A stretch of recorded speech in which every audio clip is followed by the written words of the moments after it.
बाप रे.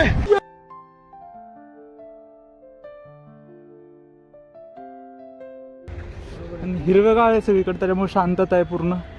नहीं सारुण के यहाँ कुछ तो गड़बड़ है.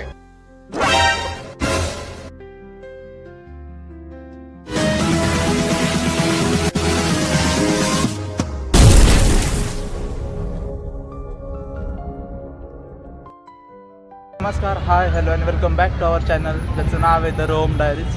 तर मित्रांनो, आज आपण आलेलो आहे कात्रजमध्ये, आणि कात्रजचा राजीव गांधी झूलॉजिकल पार्क आपण आज एक्सप्लोर करणार आहोत. तर इथली सगळ्या गोष्टी आम्ही तुम्हाला सांगणार आहे. तर पहिले आपण तिकीट काढणार आहोत. तर तिकिटाला बघितलं तर तुम्ही येतं इकडं सर रांगा लागलेल्या आहेत. तर ह्यापेक्षा आपण पूर्ण स्कॅन करून तिकीट काढणार आहे. तर आपण बघू ती स्कॅनिंगची प्रोसेस कशी असते. तर असं इथं स्कॅनर उपलब्ध आहे. सिम्पली त्याला स्कॅन करूया.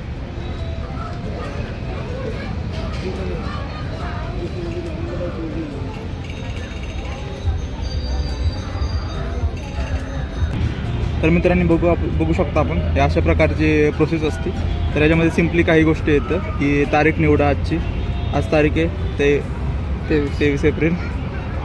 त्यानंतर आपलं नाव सबमिट करायचं टाकलेलं आहे. आपण आपला मोबाईल नंबर टाकूया.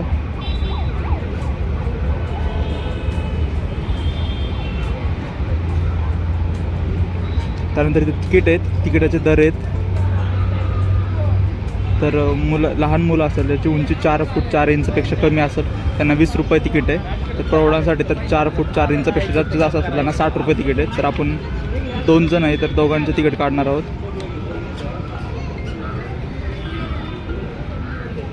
तर इथं पैसे भरा म्हणून ऑप्शन आहे. तर आपण इथं पेमेंट करून पुढे जाणार. तर मित्रांनो, तुम्ही बघू शकता इथं स्कॅनर आहे, त्यातून आपण तिकीट काढले. तर हे तिकीट आपण लहान मुलांसाठी 20 रुपये तिकीट आहे आणि मोठ्या माणसांसाठी 60 रुपये तिकीट आहे. तर आपण 2 तिकीट काढलेले ते तिकीटचं फोटो. तर इथं दाखवून आपण आत जाऊया. झूच्या मेन गेटमधून एंट्री करताना आमच्या बॅगची पूर्ण तपासणी करण्यात आली आणि झूमध्ये खाद्यपदार्थ नेण्यास परवानगी होती, परंतु प्लास्टिकचे कचरा वगैरे टाकणे हे बंधनकारक होते. मेन गेटमधून एंट्री करतात समोर झूचा पूर्ण मॅप लावलेला आहे. कोणते प्राणी कुठे आहे आणि झूचा पूर्ण आराखडा तिथे दाखवला होता. ह्या मॅपमुळे पर्यटकांना झू फिरण्यास खूप मदत होते. आता प्राणी संग्रहालयामध्ये आणि आपण सुरुवात करतोय प्राणी संग्रहालय एक्सप्लोर करायला. तर सुरुवातीला आहे आपले तर माकडे लिहिलेलं आहे, माकडांना काही खायला देऊ नका म्हणून. ठीक है, समझ गया. आणि हिरवेगाळ आहे सगळीकडे, त्याच्यामुळे शांतता आहे पूर्ण. आणि भुलभुलही वाटते खरं तर. आम्ही तिथं बघू शकतो आपण माकडं. दिसतात का माकडं? पुढे बघू शकतो. हां, इथे आहेत माकडं. अलग ही लेवल का बंदा था. जास्त झूम झालं, सॉरी. एंट्री केली, आपल्याला सुरुवातीला माकडं दिसलेले आहेत आणि आपण आता हळूहळू पूर्ण प्राणी संग्रहालय एक्सप्लोर करणार आहे. अच्छा. तर खूप छान वाटतंय. पेपर संपल्यानंतरची पुण्याला आलोय आणि निवांत सगळं परिसर आहे. आणि मेन म्हणजे आम्ही दोघंजण आलो, पहिल्यांदाच दोघंजण पुण्यात आलो आणि खूप जास्त भारी वाटतं. आणि असंच आम्हाला पूर्ण सगळीकडं असंच दोघांना फिरायचं. तर आपण बघूया सगळ्या गोष्टी.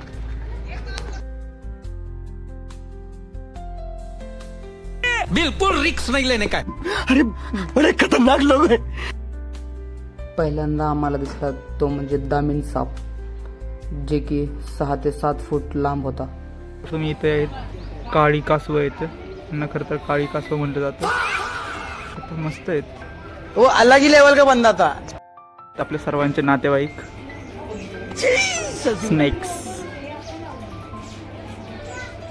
आहेत खूप सारे.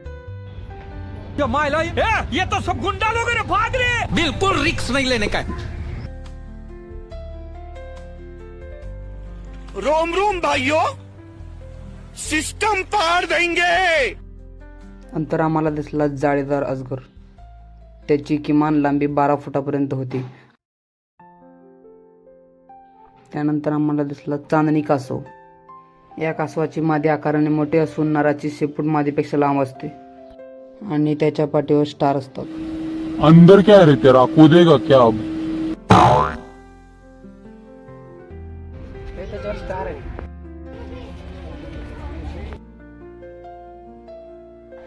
नंतर आम्ही तेथील एक्झिबिशन हॉलमध्ये प्रवेश केला. तिथे अजून सापाचे प्रकार होते आणि इग्वाना देखील होता.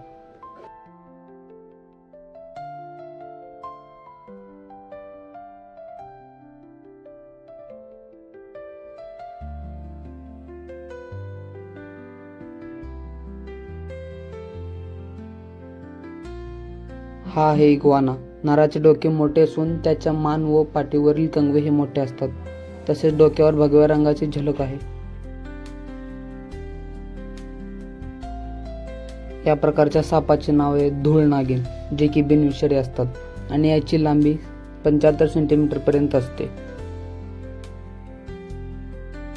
या सापाचे नाव आहे तस्कर, जे की 70 सेंटीमीटर लांब आहे आणि जास्तीत जास्त 190 सेंटीमीटर पर्यंत असू शकते.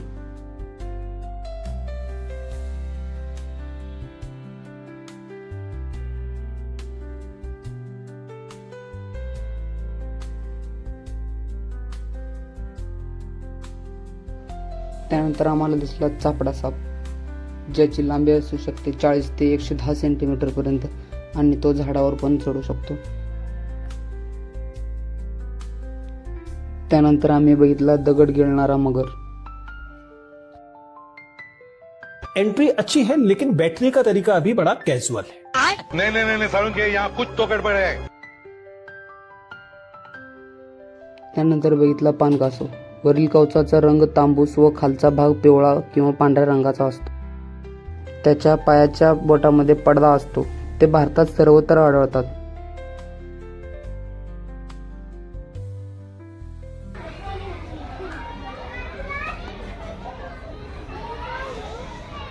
त्यांची खासियत काय माहिती का म्हणजे ते आहेत ना, त्यांचे तोंड पाण्यात पण ठेवू शकतात. दुसरे कसे असे वरती काढतात तसे पाण्यात ठेवतात.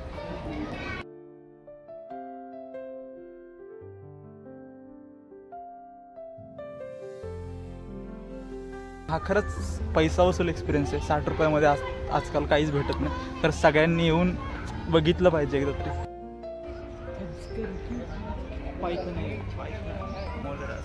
त्यांचे पण सायंटिफिक नेम आहेत. कधी पाठ करायची हमारे यहाँ ऐसा ही होता है. झालंय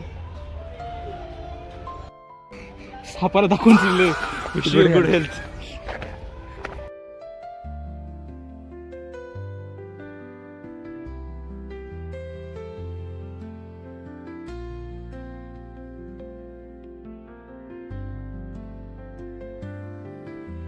त्यानंतर आम्हाला दिसला अस्वल, जो की त्यांच्यापासून थोडा लांब होता. तिथे बॅरिगेट लावले होते म्हणून आम्हाला पुढे जाता आलं नाही. पण अस्वल तिथे झाडाखाली शांत बसलेला.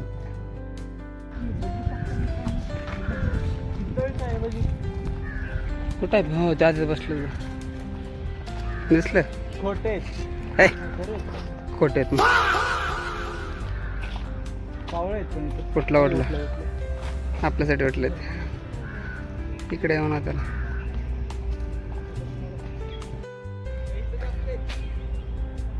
त्यानंतर आम्हाला दिसला सांबर, जो की आम्हाला बघून आमच्याकडे खूप सुंदर पद्धतीने चालत येत होता.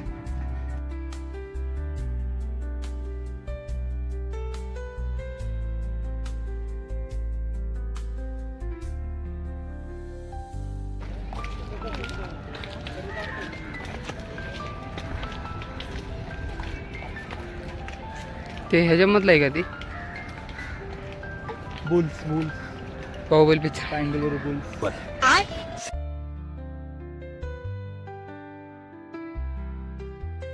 त्यानंतर आम्ही बघितला काळवीट, ज्याची शिंगे स्क्रूसारखे राऊंड होत गेलेले असतात आणि हे फक्त भारतीय उपखंडात आढळतात. पण आम्हाला काळविटाकडे बघितल्यानंतर कोणाची तरी आठवण आली. समझने वाले को इशारा कॉपी. हाँ. त्यानंतर पुढील बोर्ड होता नीलगायचा. नीलगाय काय आम्हाला दिसला नाही, पण नील बैल तिथे झोपलेला आम्हाला दिसला. मतलब वो अलग ही लेवल का बंदा था. त्यानंतर आम्हाला लांबूनच दिसले 2 हत्ती. त्यांचे लंच चालू होते.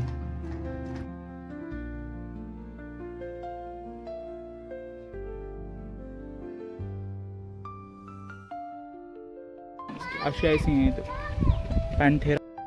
त्यानंतर आम्हाला दिसला जंगलाचा राजा, जो की मस्तपणे पायवर करून झोपलेला, जणू की राजा असलेला फिलिंग येत होता.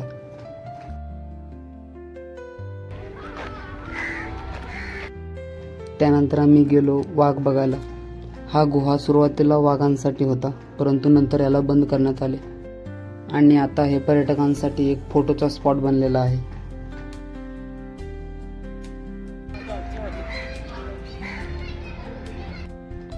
त्यानंतर आम्ही बघितला पांढरा वाघ, जो की झाडांच्या सावलीत झोपला होता. वाघासाठी पाणी पिण्याची सोय ही सुद्धा केली होती. त्यानंतर आम्ही बघितला बेंगॉल टायगर. हा सुद्धा झाडाच्या खाली शांत झोपलेला. प्राणी संग्रहालय पूर्ण फिरून झाल्यानंतर आमच्या लक्षात आले की प्राणी सुद्धा कट्टर पुणेकर आहेत. समझने वाले को इशारा कॉपी.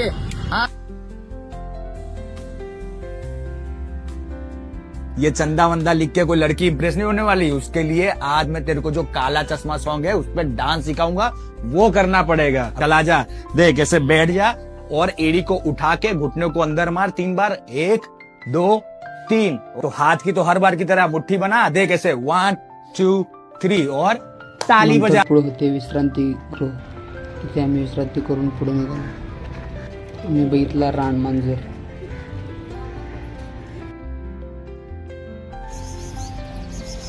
तुला कळत नाही?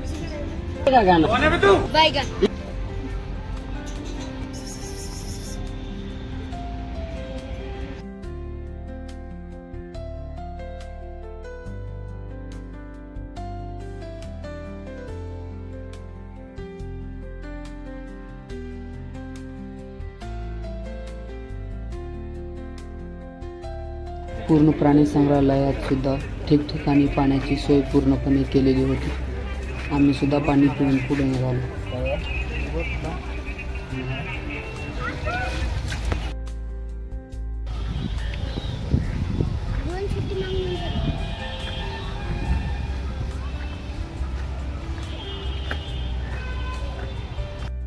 येथे प्राणी संग्रहालय पूर्ण फिरण्यासाठी इलेक्ट्रिक व्हेकलची सुद्धा सोय आहे. त्यानंतर आम्ही ठिकठिकाणी काढलेले फोटो.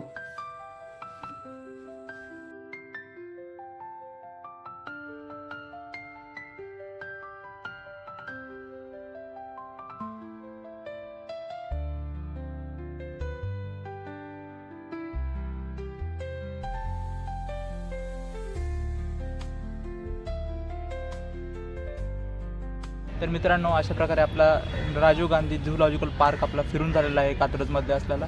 तर सर्वांनी अवश्य एकदा तरी भेट द्या. खूप चांगला बघण्यासाठी आहे. आजच्यासाठी एवढंच. Signing off from my side. भेटूया आपण नेक्स्ट ब्लॉगमध्ये. Thanks for watching.